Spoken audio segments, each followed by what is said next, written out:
'Cause I am yours and you are mine.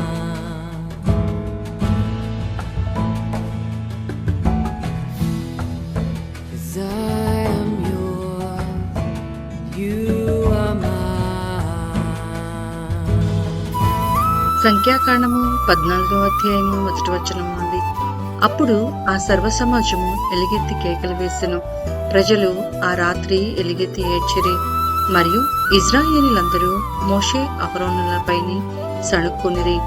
ఆ సర్వ సమాజము, అయ్యో, ఐగుప్తులో మేమేలా చావలేదు, ఈ అరణ్యమందు మేమేలా చావలేదు, మేము కత్తివాత పడినట్లు యెహోవా మమ్మను ఈ దేశంలోనికి ఎలా తీసుకుని వచ్చెను?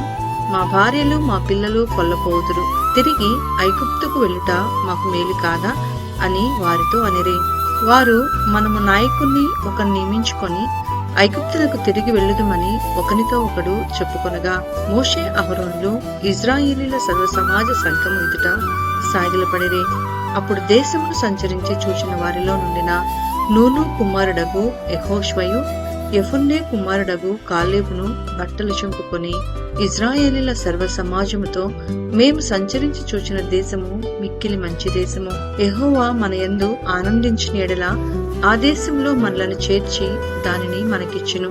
అది పాలు తేనెలు ప్రవహించు దేశము. మెట్టుకు మీరు యెహోవా మీద తిరుగుబడకుడి, ఆ దేశ ప్రజలకు భయపడకుడి. వారు మనకు ఆహారం మగుదురు, వారి నీడ వారి మీద నుండి తొలగిపోయెను. యెహోవా మనకు తోడై ఉన్నాడు, వారికి భయపడకుదనిది. ఆ సర్వ సమాజము వారిని రాళ్లతో కొట్టి చంపవలెననగా, ప్రత్యక్షపు గుడారంలో యెహోవా మహిమ ఇజ్రాయేలీలకందరికీ కనపడెను. యెహోవా, ఎన్నాళ్ల వరకు ఈ ప్రజలు నన్ను అలక్ష్యము చేయుదురు? ఎన్నాళ్ల వరకు నేను వారి మధ్యను చేసిన సూచక క్రియలన్నిటినీ చూచి నన్ను నమ్మకయుందురు? నేను వారికి స్వాస్థ్యమియ్యగా తెగులు చేత వారిని హతము చేసి, ఈ జనము కంటే మహాబలము గల గొప్ప జనమును నీ వలన పుట్టించెదనని మోషేతో చెప్పగా, మోషే యెహోవాతో ఇట్లనెను, అలాగైతే ఐగుప్తీయులు దాని గూర్చి విందురు. నీవు నీ బలము చేత ఈ జనమును ఐగుప్తులలో నుండి రప్పించితివి కదా, వీరు ఈ దేశ నివాసులతో ఈ సంగతి చెప్పియుందురు. యెహోవా అని నీవు ఈ ప్రజల మధ్యనున్నావనియు, యెహోవా అని నీవు ముఖాముఖిగా కనపడవాడవనియు, నీ మేఘము వారి మీద నిలిచిచున్నదనియు, నీవు పగలు మేఘస్తంభములోను రాత్రి అగ్నిస్తంభములోను వారి ముందర నడుచుచున్నావనియు వారు వినియున్నారు కదా. కాబట్టి నీవు ఒక దెబ్బతో ఈ జనులను చంపిన ఎడల నీ కీర్తిని గూర్చి వినిన జనములు ప్రమాణపూర్వకంగా తాను ఈ జనులకిచ్చిన దేశమందు వారిని చేర్చుటకు శక్తి లేక యెహోవా వారిని అరణ్యంలో సంహరించునని చెప్పుకొందురు. యెహోవా దీర్ఘశాంతుడును కృపాతిశయుడును, దోషమును అతిక్రమమును పరిహరించువాడును, అపరాధిని నిరపరాధిగా ఎంచక 3-4 తరముల వరకు తండ్రుల దోషమును కుమారుల మీదికి తెచ్చువాడునై ఉన్నాడని నీవు చెప్పిన మాట చొప్పున నా ప్రభు యొక్క బలము ఘనపరచబడును గాక. ఐగుప్తుల నుండి వచ్చినది మొదలుకొని ఇది వరకు నీవు ఈ ప్రజల దోషం పరిహరించి ఉన్నట్లు నీ కృపాతిశయమును బట్టి ఈ ప్రజల దోషమును దయచేసి క్షమించుమని యెహోవాతో చెప్పగా, యెహోవా, నీ మాట చొప్పున నేను క్షమించి ఉన్నాను. అయితే నా జీవము తోడు భూమి అంతయు యెహోవా మహిమతో నిండుకొని ఉండును. నేను ఐగుప్తులోను అరణ్యంలోనూ చేసిన సూచక క్రియలను నా మహిమను చూచిన ఈ మనుషులందరూ ఈ 10 మారులు నా మాట వినక నన్ను పరిశోధించిరి. కాగా వారి పితరులకు ప్రమాణపూర్వకంగా నేనిచ్చిన దేశంను వారు చూడనే చూడరు. నన్ను అలక్ష్యము చేసిన వారిలో ఎవరునూ దానిని చూడరు. నా సేవకుడైన కాలేబు మంచి మనసు కలిగి పూర్ణ మనసుతో నన్ను అనుసరించిన హేతువు చేత అతడు పోయిన దేశంలో అతన్ని ప్రవేశపెట్టెదను. అతని సంతతి దాన్ని స్వాధీనపరచుకొనును. అమాలేకీయులను కనానీయులను ఆ లోయలో నివసించుచున్నారు. రేపు మీరు తిరిగి ఎర్ర సముద్రపు మార్గముగా అరణ్యమునకు ప్రయాణమై పొండనెను. మరియు యెహోవా మోషే అహరోనులకు ఇలాగ సెలవిచ్చెను, నాకు విరోధముగా సణుగుచుండు ఈ చెడ్డ సమాజమును నేనెంతవరకు సహింపవలెను? ఇజ్రాయేలీలు నాకు విరోధంగా సణుగుచున్న సణుగులను వినియున్నాను. నీవు వారితో యెహోవా వాక్కు ఏదనగాన జీవం తోడు. మీరు నా చెవిలో చెప్పినట్లు నేను నిశ్చయముగా మెడల చేసేదను. మీ శవములు ఈ అరణ్యంలోనే రాలును.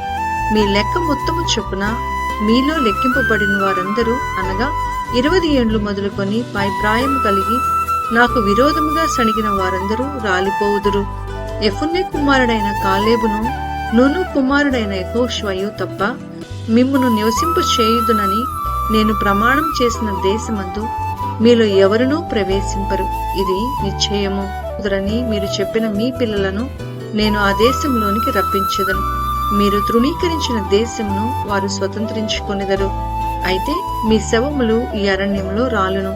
మీ శవములు ఈ అరణ్యంలో క్షయమగు వరకు మీ పిల్లలు ఈ అరణ్యంలో 40 ఏండ్లు తిరుగులాడుచు మీ వ్యభిచార శిక్షను భరించెదరు.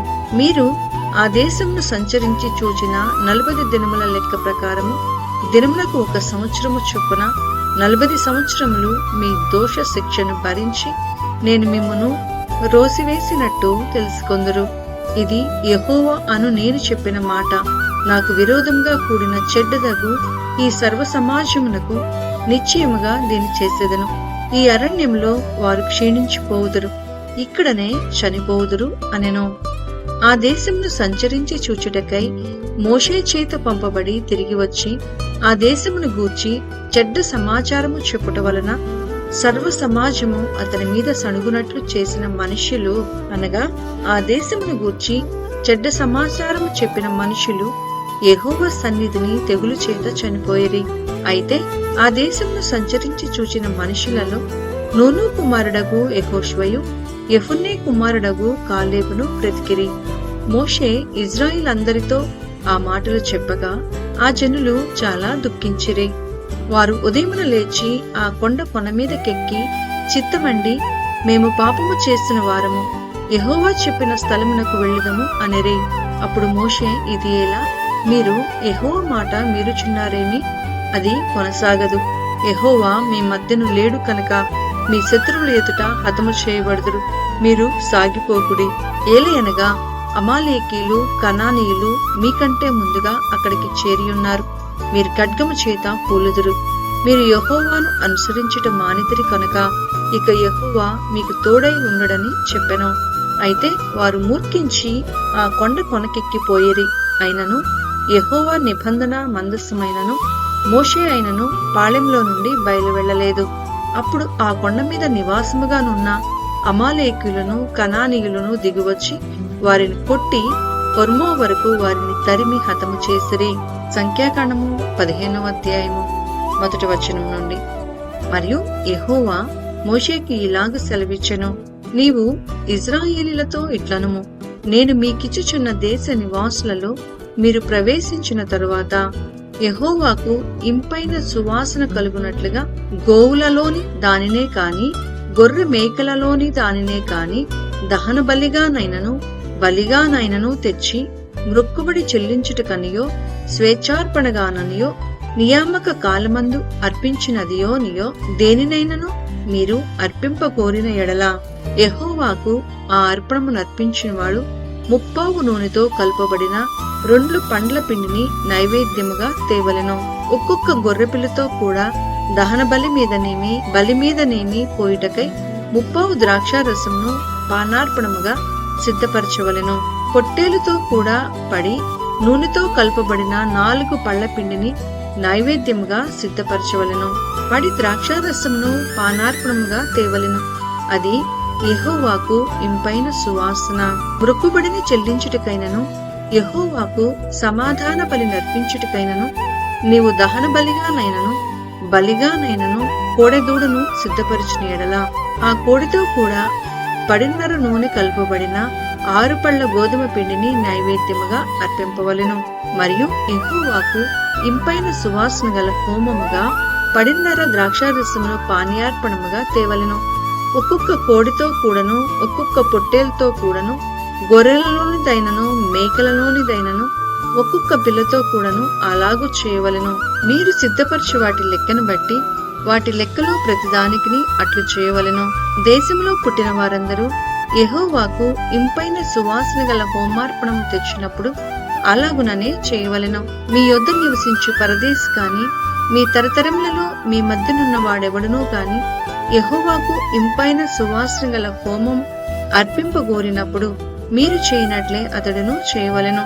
సంఘమునకు అనగా మీకును మీలో నివసించు పరదేశికిని ఒక్కటే కట్టడ, అది మీ తరతరములకుండు నిత్యమైన కట్టడ. యెహోవా సన్నిధిని మీరున్నట్లే పరదేశియు ఉండును. మీకును మీ యొద్ద నివసించు పరదేశికిని ఒక్కటే ఏర్పాటు, ఒక్కటే న్యాయవిధి ఉండవలెను. యెహోవా మోషేకు ఇలాగ సెలవిచ్చెను, నీవు ఇజ్రాయేలులతో ఇట్లనము, నేను మిమ్మును కొనిపోవచున్న దేశంలో మీరు ప్రవేశించిన తరువాత మీరు ఆ దేశపు ఆహారమును తినినప్పుడు ప్రతిష్టార్పణమును యెహోవాకు అర్పింపవలెను. మీరు మీ మొదటి పిండి ముద్ద రొట్టెను ప్రతిష్టార్పణముగా అర్పింపవలెను. కళ్ళపు అర్పణం వలె దాన్ని అర్పింపవలెను. మీ తరతరములకు మీ మొదటి పిండి ముద్దలో నుండి ప్రతిష్టార్పణమును యెహోవాకు అర్పింపవలెను. యెహోవా మోషేతో చెప్పిన ఈ ఆజ్ఞలన్నిటిలో అనగా యెహోవా ఆజ్ఞాపించిన దినము మొదలుకొని అటుపైన మీ తరతరములకు యెహోవా మోషే ద్వారా మీకు ఆజ్ఞాపించిన వాటిలో పొరపాటున దేనినైనను మీరు చేయకపోయినప్పుడు అది సమాజమునకు తెలియబడని ఎడల సర్వ సమాజము యెహోవాకు ఇంపైన సువాసనగా నుండుటకై దహన బలిగా ఒక కోడె దూడను, విధి చొప్పున దాని నైవేద్యమును, దాని పానీయార్పణమును, పాప పరిహారార్థ బలిగా ఒక మేకపిల్లను సిద్ధపరచవలెను. యాజకుడు ఇజ్రాయేలీల సర్వ సమాజము నిమిత్తము ప్రాయశ్చిత్తము చేయవలెను. తెలియకయే దాన్ని చేసెను కనుక క్షమింపబడును. వారు పొరపాటున చేసిన పాపములను బట్టి తమ అర్పణమును అనగా యెహోవాకు చెందవలసిన హోమమును, పాప పరిహారార్థ బలిని యెహోవా సన్నిధిని తీసుకుని రావలెను. అప్పుడు ఇజ్రాయేలీల సర్వ సమాజమేమి వారి మధ్యన నివసించు పరదేశి ఏమి క్షమాపణ నొందును. ఏలియనగా ప్రజలందరూ తెలియకయే దాన్ని చేయుట తటస్థించెను. ఒకడు పొరపాటున పాపము చేసిన యెడల వాడు పాప పరిహారార్థ బలిగా ఏడాది ఆడు మేక పిల్లను తీసుకుని రావలెను. పొరపాటున యెహోవా సన్నిధిని దాన్ని చేసిన కనుక తెలియకయే పాపము చేసిన వాని నిమిత్తము యాజకుడు ప్రాయశ్చిత్తము చేయును. వాని నిమిత్తము ప్రాయశ్చిత్తము చేయుట వలన వాడు క్షమాపణ నొందును. ఇజ్రాయేలీలలో పుట్టిన వాడే కాని వారి మధ్యన నివసించు పరదేశియే కాని పొరపాటున ఎవడైనను పాపము చేసిన ఎడల వానికిని మీకును విధి ఒక్కటే ఉండవలెను.